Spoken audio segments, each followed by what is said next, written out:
तारीख 3 दिसंबर 1971 समय रात के लगभग 5:40। स्थान भारत की पश्चिमी सीमा। आसमान पर अंधेरा था, सर्द हवाएं बह रही थीं, लोग अपने घरों में थे, लेकिन सीमाओं के ऊपर मौत उड़ान भरने को तैयार थी। उस रात पाकिस्तान ने एक ऐसा कदम उठाया जिसने पूरे दक्षिण एशिया को युद्ध की आग में झोंक दिया। उस गुप्त सैन्य अभियान का नाम था ऑपरेशन चंगेज खान। यह सिर्फ एक हमला नहीं था, यह एक दांव था जो इतिहास की दिशा बदलने वाला था। 1971 की शुरुआत से ही पूर्वी पाकिस्तान, आज का बांग्लादेश, में हालात बेकाबू थे। 1970 के आम चुनावों में शेख मुजीबुर रहमान की पार्टी ने बहुमत हासिल किया, लेकिन सत्ता हस्तांतरण नहीं हुआ। इसके बाद 25 मार्च 1971 को पाकिस्तानी सेना ने ऑपरेशन सर्चलाइट शुरू किया।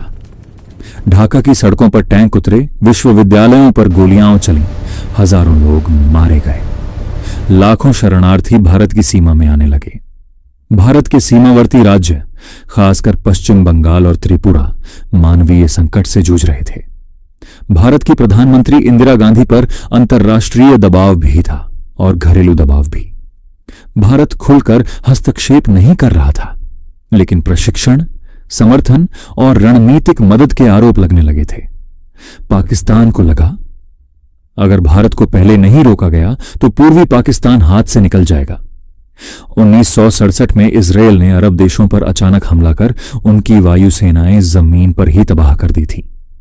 पाकिस्तानी सैन्य नेतृत्व ने उसी रणनीति को अपनाने का फैसला किया। योजना साफ थी, भारतीय एयरफोर्स को जमीन पर ही नष्ट कर दो, रनवे उड़ा दो, एयरबेस निष्क्रिय कर दो और भारत को जवाब देने से पहले ही कमजोर कर दो। हमले के लिए चुने गए लक्ष्य थे अंबाला, पठानकोट, श्रीनगर, जोधपुर, जैसलमेर, आगरा और अन्य वायुसेना ठिकाने। यह सब कुछ इतनी तेजी से होना था कि भारत संभल न सके। 3 दिसंबर 1971 हमला शुरू शाम के वक्त पाकिस्तान एयरफोर्स के लड़ाकू विमान भारतीय सीमा की ओर बढ़े। जैसे ही सूरज डूबा, रडार स्क्रीन पर हलचल शुरू हुई। पहला बम गिरा और इतिहास ने करवट ली। पाकिस्तानी विमानों ने भारतीय एयरबेस पर बमबारी शुरू कर दी। रनवे को निशाना बनाया गया, हैंगरों पर बम गिराए गए, कुछ जगहों पर धमाके हुए, कुछ रनवे क्षतिग्रस्त हुए, लेकिन भारतीय एयरफोर्स को उतना नुकसान नहीं हुआ जितनी उम्मीद की गई थी। क्यों? क्योंकि भारत पहले से सतर्क था। अधिकांश विमान पहले ही सुरक्षित स्थानों पर भेजे जा चुके थे। रनवे की मरम्मत के लिए टीमें तैयार थीं। पाकिस्तान का सरप्राइज एलिमेंट उतना कारगर नहीं रहा। हमले की खबर दिल्ली पहुंची। प्रधानमंत्री आवास पर आपात बैठक बुलाई गई। इंदिरा गांधी शांत थीं, लेकिन उनकी आंखों में दृढ़ संकल्प था। रात लगभग 8 बजे उन्होंने राष्ट्र को संबोधित किया। आज शाम पाकिस्तान ने हमारे हवाई अड्डों पर हमला किया है। हम युद्ध की स्थिति में हैं। बस अब भारत आधिकारिक रूप से युद्ध में था। भारतीय वायुसेना ने उसी रात जवाबी कार्रवाई शुरू कर दी। लक्ष्य था पश्चिमी पाकिस्तान के एयरबेस।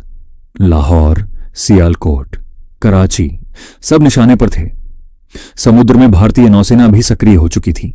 4 दिसंबर की रात भारतीय नौसेना ने ऑपरेशन ट्राइडेंट के तहत कराची बंदरगाह पर हमला किया। पाकिस्तान की नौसेना को भारी नुकसान हुआ। तेल डिपो जल उठे। कराची का आसमान आग से लाल हो गया।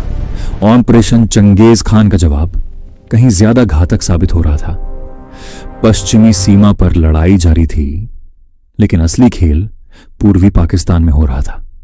भारतीय सेना और मुक्ति वाहिनी ने संयुक्त मोर्चा खोल दिया।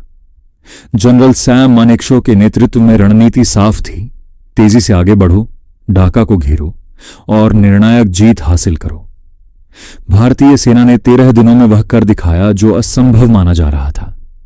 16 दिसंबर 1971 ढाका में पाकिस्तानी सेना ने आत्मसमर्पण कर दिया। 90,000 से ज्यादा पाकिस्तानी सैनिक युद्धबंदी बने और दुनिया के नक्शे पर एक नया देश उभरा, बांग्लादेश। रणनीतिक दृष्टि से देखें तो भारतीय एयरफोर्स पूरी तरह तबाह नहीं हुई। रनवे जल्द ही मरम्मत हो गए। भारत ने तेज और निर्णायक जवाब दिया। पाकिस्तान का मकसद था भारत को शुरुआती झटके से कमजोर करना, लेकिन हुआ उल्टा। हमले ने भारत को युद्ध की नैतिक और राजनीतिक वैधता दे दी। अब भारत रक्षात्मक नहीं, आक्रामक मुद्रा में था। युद्ध सिर्फ रणनीति नहीं होता, यह इंसानी जिंदगियों की कहानी भी होता है। दोनों देशों के हजारों सैनिक मारे गए, नागरिकों को विस्थापन झेलना पड़ा। पूर्वी पाकिस्तान में जो मानवीय त्रासदी हुई, उसकी गूंज आज भी सुनाई देती है। ऑपरेशन चंगेज खान एक साहसिक लेकिन जोखिम भरा कदम था। यह हमला इतिहास में दर्ज हो गया, एक ऐसे निर्णय के रूप में जिसने युद्ध को तेज कर दिया और अंततः पाकिस्तान को दो हिस्सों में बांट दिया। 1971 का युद्ध सिर्फ दो देशों का संघर्ष नहीं था, यह पहचान, राजनीति, रणनीति और राष्ट्र निर्माण की कहानी थी।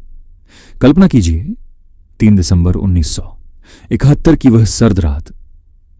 आसमान में गूंजते जेट इंजन, रनवे पर गिरते बम और दिल्ली में बैठी एक प्रधानमंत्री जो शांत आवाज में देश को संबोधित कर रही है।